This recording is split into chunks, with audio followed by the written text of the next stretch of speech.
Big TV భక్తి సమాచారం WhatsApp ఛానల్లో జాయిన్ అవ్వండి. అన్ని విశేషాలు ఎప్పటికప్పుడు తెలుసుకోండి. పరమాత్మ యొక్క చరిత్రని చక్కగా తెలుసుకోవాలి. తెలుసుకుంటే మనం బాగుపడతాం. అందుకోసమని భాగవతాన్ని వినే ముందు తెలుసుకోవాల్సిన ఇంకో చిన్న ఘట్టం. మీ అందరికీ భాగవత సప్తాహం అని మా హరిప్రసాద్ గారు 4 సంవత్సరాల నుంచి రెండో అంటున్నారు. వింటే ఏమిటండి ప్రయోజనం చెప్పండి? ఎవరికైనా అనిపిస్తుంది కదా, ఊరికే ఏమిటండి హరిప్రసాద్ గారి గోల, ఎందుకండి భాగవతం అంటున్నాడు అయినా అంటారు కదా. ఏమిటి దీంట్లో? ఇది వింటే ఏమొస్తుంది అనిపిస్తుంది కదా. ఏమొస్తుందండి వింటే? అడుగుతారా అడగరా? ఫలానా పూజ చెప్పారనుకోండి, ఈ పూజ చేయండి మంచిది అన్నారనుకోండి, ఏమొస్తుంది? అడుగుతారా అడగరా? వరలక్ష్మి వ్రతం చేయండి అన్నారనుకోండి, చేస్తారా చేయరా? చేస్తే ఏమొస్తుందండి? అమ్మో ఆవిడెవరో వ్రతం చేసిందంటే అండి, ₹1 లేదట ఆవిడ దగ్గర. ఒక ప్రదక్షిణం చేయగానే ఆవిడకి ఆభరణాలన్నీ వచ్చాయి. రెండో ప్రదక్షిణం చేయగానే మాడ వీధులతో కూడిన మహల్ వచ్చింది. మూడో ప్రదక్షిణం చేయగానే మంచి రాజుగారు భర్త అయ్యాడు. ఆవిడ వైభవం ఇంత అని చెప్పడానికి లేదు. వింటున్నారా లేదా? మనం కూడా చేస్తే మనకు కూడా వస్తాయేమో, మనం కూడా అలాంటి సంపన్నం అవ్వాలి అని చేస్తారా చేయరా? ఎవరో ఒక ఆయన రాజుగారికి దాహం వేస్తుందంటే, ఆ దాహం వేసే సమయంలో వాడి దగ్గర ఉన్న ఎండిపోయిన ఉసిరికాయ ఇచ్చేట. అది బొగ్గన పెట్టుకోగానే పాపం వాడికి దాహం తీరింది. వెంటనే రాజుగారు ఏం చేశాడు?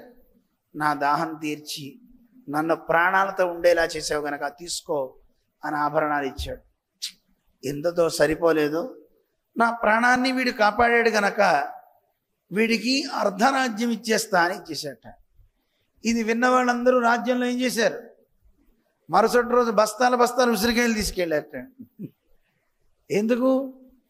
ఎండిపోయిన ఉసిరికాయ ఇస్తేనే రాజుగారు అంత ఇస్తే, మంచి ఉసిరికాయలు ఇస్తే ఏమి ఇస్తాడో, పదండ్రా పోదామని అందరూ ఎడ్ల బళ్ళ మీద ఉసిరికాయలు పట్టుకుపోయారట. వెళ్ళారా లేదా? అంటే సామాన్యమైన ఒక వ్యక్తికి ఆ ప్రీతి కలిగితేనే మీరు అంత చేస్తే, పరమాత్మకో ఆయనకి ప్రీతి కలిగితే ఎన్ని చేస్తాడు ఆలోచించండి. సామాన్యమైన వాడికి దాహం వేసింది, ఎండిపోయింది ఇచ్చావు. భగవంతునికి మనలాంటి దాహం లేదండి, మనలాంటి ఆకలి లేదండి. మీరు పెట్టే చక్ర పొంగల్లో దద్దోజనంలో ఆయనకి అవసరమే లేదండి. ఆయనకి ఏం కావాలి? భక్తి. ఎవరు భక్తిని చూపుతారో వాళ్ళంటే ఆయనకి చాలా ఇష్టం. భక్తి ప్రీతో జనార్దన.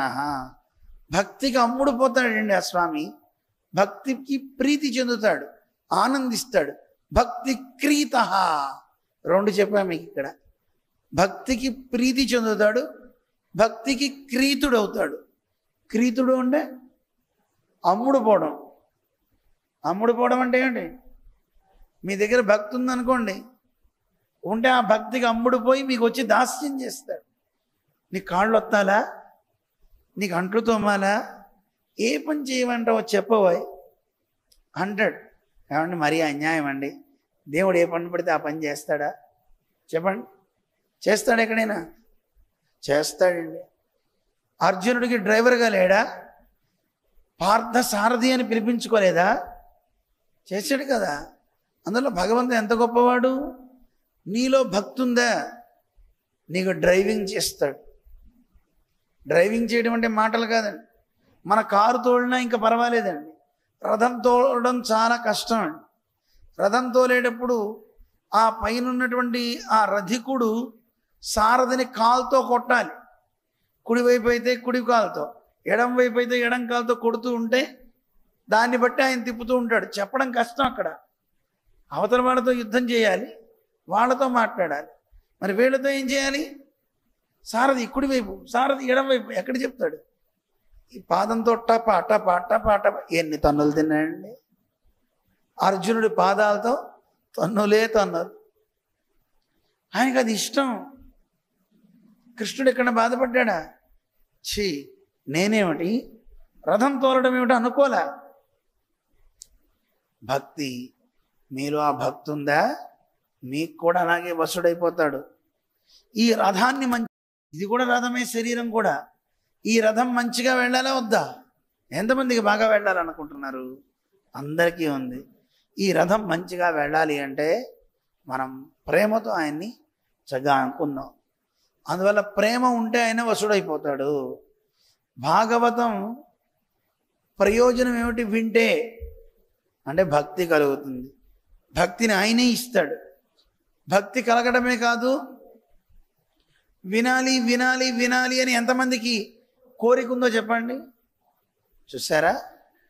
ఎవరికైతే వినాలనే కోరిక ఉందో, వినక్కర్ల, ముందు వినాలనే కోరిక ఉంటే చాలు. సద్య అవరుధ్యతేత్ర కృతిభి శుశ్రూషుభిత్తత్క్షణాత్. వినాలనే కోరిక ఉంటేనే వాళ్ళ చెవులలో దూరిపోతాట, దూరి హృదయంలో కూర్చుంటాట కృష్ణుడు. చూడండి, ఇప్పుడు మీ అందరి హృదయాల్లో కృష్ణుడు ఉన్నాడా లేడా? ఉన్నాడు. కృష్ణుడు వచ్చి చేరతాడు మనందరి హృదయాల్లోకి వచ్చేసి. వింటే ఇంకేం ప్రయోజనం కలుగుతుందో ఆలోచించండి. ఏమండి, వినాలనే కోరిక ఉంటేనే అంత ఫలం కలుగుతున్నప్పుడు ఇక వింటే చెప్పనలవి కాదు అని మనకి శాస్త్రం చెప్తుంది. బంధువులారా, అటువంటి శ్రీమద్ భాగవత కథ వినటం వల్ల మనకు కలిగే ప్రయోజనం ఏమిటి? శాస్త్రం చెప్తుంది, ప్రయోజనం అనుద్దిశ్య నమందోపి ప్రవర్తతే. ఏ పిచ్చివాడైనా సరే ప్రయోజనం లేకుండా ఎవడు ఏ పని చేయడు. చేస్తాడా? మీ అబ్బాయిని చదివిస్తున్నారు, చదివితే ఏ ప్రయోజనం లేదంటే చదివిస్తారా? చదివించరు కదా. డాక్టర్ చదువుతున్నాడంటే ఎంత మీరు ఖర్చు పెడతారు, దానికి 10 ఇంతలు వస్తుందంటే పెడతారు, లేదా చదివిస్తారా? ఎవరు చేయరు. ఇప్పుడు అబ్బాయి వచ్చి ఇక్కడ మైక్ పెట్టాడంటే ఎందుకు పెట్టాడండి? భాగవతం అంటండి, వింటే మంచిది టండి అని పెట్టావాయా? లేదు. ఇక్కడికి వెళ్తే నాకు డబ్బులు వస్తాయి కనుక పెట్టాడు కదండి. ఎవరైనా అంతే. లోకంలో నాకు ఏ ప్రయోజనం కలుగుతుంది, ఏమొస్తుంది నాకు అని ఆశిస్తాం మనందరం. అందువల్ల అలాంటి వాళ్ళకి ఒక ప్రరోచనాన్ని కలిగించడానికి భాగవత మాహాత్మ్యం వినాలి.